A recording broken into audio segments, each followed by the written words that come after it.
آگے اس میں اہلیت اور نااہلیت کا ذکر آ گیا، قابلیت اور ناقابلیت کا ذکر آ گیا۔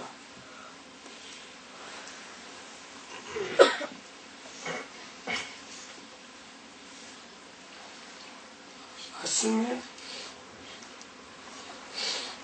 آدمی کو یہ سمجھنا چاہیے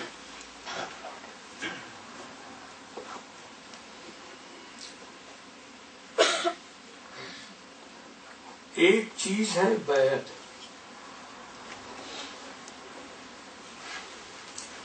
اور ایک چیز ہے خلافت۔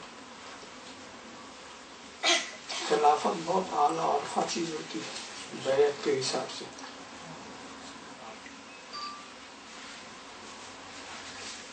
مگر دونوں میں فرق یہ ہے کہ بیعت میں بیعت کرنے والے کی منشا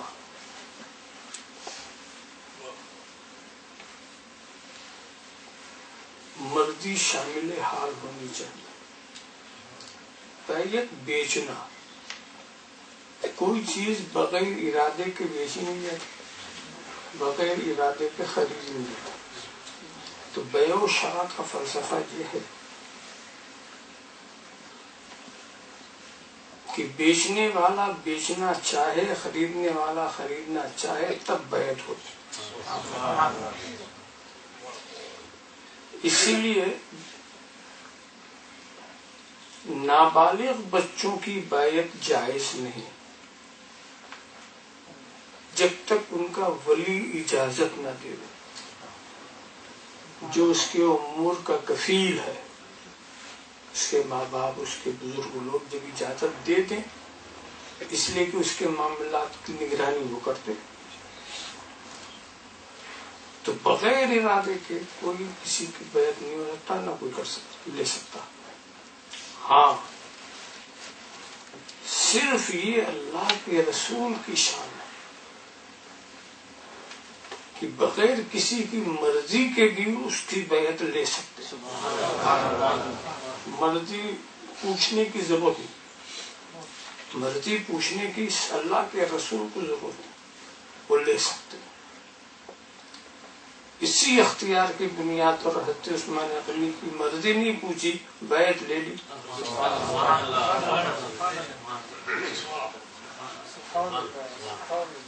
کیوں یہ شان رسول کی؟ کیوں؟ اس لیے یہ شان رسول کی ہے کہ النبی اولی بالمؤمنین من انفسہم، نبی مومنین کی جان سے زیادہ مالک ہے، تو مالک کو اجازت لینے کی ضرورت نہیں۔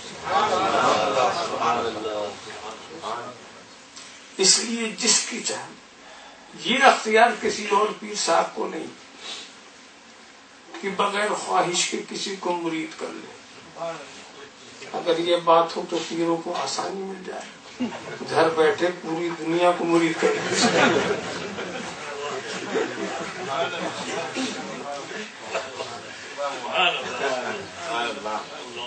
یہاں تو مرضی، یہ تو رہا معاملہ۔ مگر خلافت ایک اعلیٰ چیز ہے، اور اس کا معاملہ جو ہے وہ کسی کے چاہنے پر موقوف نہیں، تم چاہو یہ چاہے نہ چاہے، دینے والا چاہے تو چلے گا، آپ چاہو چاہے نہ چاہو۔ کیوں؟ خلافت کی حیثیت تحفے کی ہے، اور تحفہ ہم کسی کو بھی دے سکتے، نہ قابلیت دیکھنی ہے نہ قابلیت دیکھنی ہے، نہ یہ دیکھنا نہ وہ دیکھنا، تحفہ ہے جس کو دے دیں۔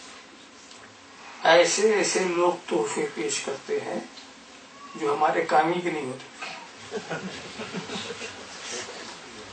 تحفہ لے لیا۔ بلکہ کچھ ایسے تحفے ہوتے ہیں جو ہمارے لیے نقصان دہ ہیں۔ تحفہ لا کے رسگلہ دے گئے، گلاب جامن دے گئے، سمجھو وہاں کا حلوہ دے گئے، اب تحفے میں دے کے تو چلے گئے، تو ان کا دینا بھی غلط نہیں، ہمارا لینا بھی غلط نہیں، یہ تحفہ اس کی مرضی میں آیا کہ دے گیا، ہم نے لے لیا، مگر تحفہ تو آپ نے لے لیا، کھائیے گا نہیں اگر آپ ڈائبٹیز کے مریض ہیں تو تحفہ لینا آسان ہے، استعمال کرنے کے لیے صلاحیت چاہیے۔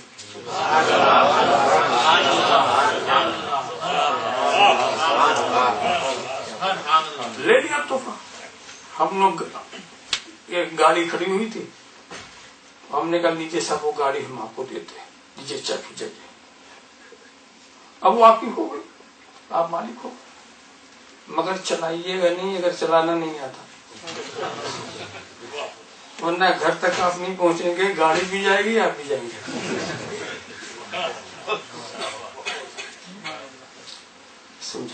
اب یہاں آپ سوچنے لگیں گے مجھے ایسی بات ہے، کچھ تحفے ایسے خطرناک جب ہیں تو ایسی چیز کا تحفہ دیا کیوں جائے؟ کیا ضرورت ہے مریض کو ہم حلوہ دے دیں؟ کیا ضرورت ہے جس کا معدہ خراب ہے اس کو ہم بریانی پیش کر دیں؟ کیا ضرورت ہے جو ڈرائیوری جانتے ہی نہیں اس کو ہم گاڑی پیش کر دیں؟ ایسے کو ایسا تحفہ دیں کیوں؟ اصل میں یہ تحفہ جو ہوتا ہے اس میں اس کے ساتھ تھوڑی کہ آپ آج ہی سے اس کو شروع کر دیجئے استعمال کرنا۔ یہ تحفہ ایک طرح کا درس ہے، ایک طرح کی ہدایت ہے۔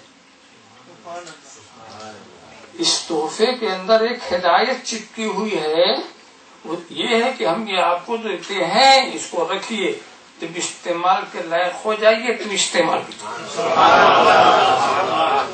یہ ہدایت ہے، یہ ہدایت ہے۔ اور جب تک نہیں استعمال کے لائق ہے بیٹھے نہیں، ایک چیز آپ کے پاس ہے مگر استعمال کے تو اصل میں یہ ہدایت ہے۔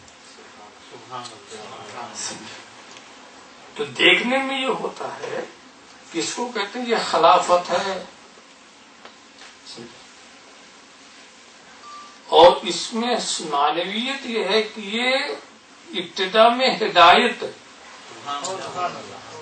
یہ ہم نے دے دیا، اب اس کے لائق اپنے کو بنائیے۔ پہلے بزرگ ایسے نہیں دیا کرتے تھے، پہلے لائق بنا کے دیتے تھے۔ اب عام طور سے کیا ہوتا ہے، دے کے لائق بنانے کی کوشش کی جاتی ہے۔ سمجھ، میں نے یہ وضاحت اس لیے کی ہے کہ کچھ لوگوں کے ذہن میں ہے کہ لوگوں نے لائق نالائق کا اپنا ایک مفہوم خود ہی بنا رکھا ہے، اور اسی ساتھ ان کو کیسے دے دیا، کچھ ایسا ہے ان کو کیسے دے دیا، کہا اگر اچھا ہے تب تو اچھا ہی کیا تو اس کو دے دیا، اور اگر آپ کی سانس وہ اچھا نہیں ہے تو اس کو جو اچھا بنانے کی کوشش ہے، اس میں آپ کو تکلیف کیا ہے؟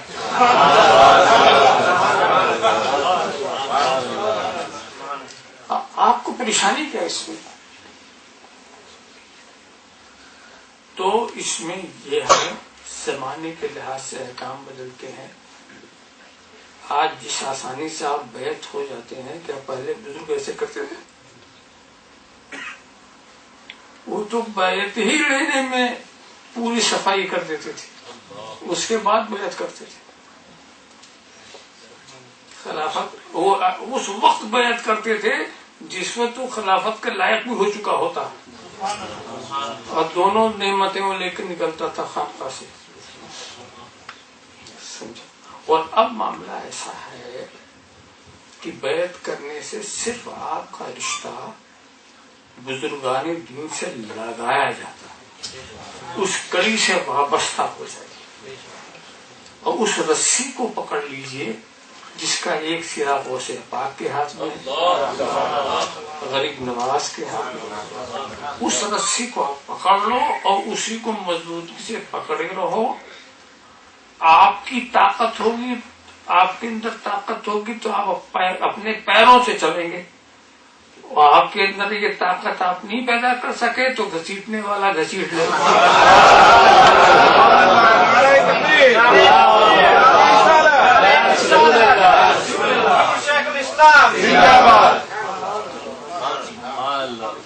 تو یہ تو دنیا اور آخرت دونوں کو سنوارنے کی بات ہے. بس ہاں اتنا ضرور ہے گھسیٹنے والا بھی اسی وقت گھسیٹے گا جب رسی اتنی مضبوط ہو کہ آپ گھسیٹتے چلے جائیں مگر چھوٹے نہ. کتنی تکلیفیں ہو جائیں پریشانیاں ہو جائیں کچھ بھی چھوٹے نہ تب تو فائدہ ہے.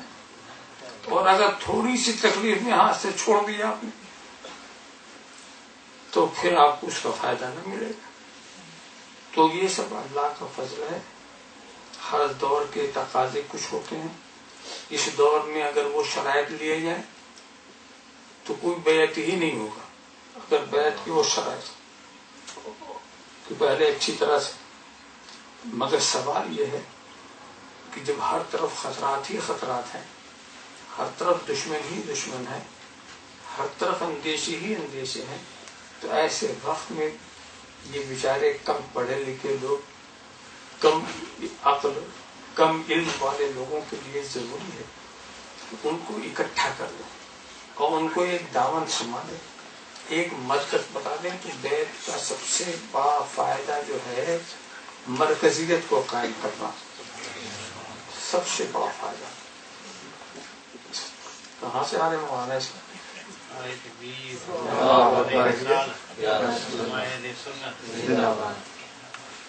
کیا سمجھا؟ تو یہ فائدہ یہ مرکزیت. بہت سارے سوالات آپ کے ذہن میں آتے ہیں اور ان سوالات کے جوابات میں پریشان ہوتے ہیں.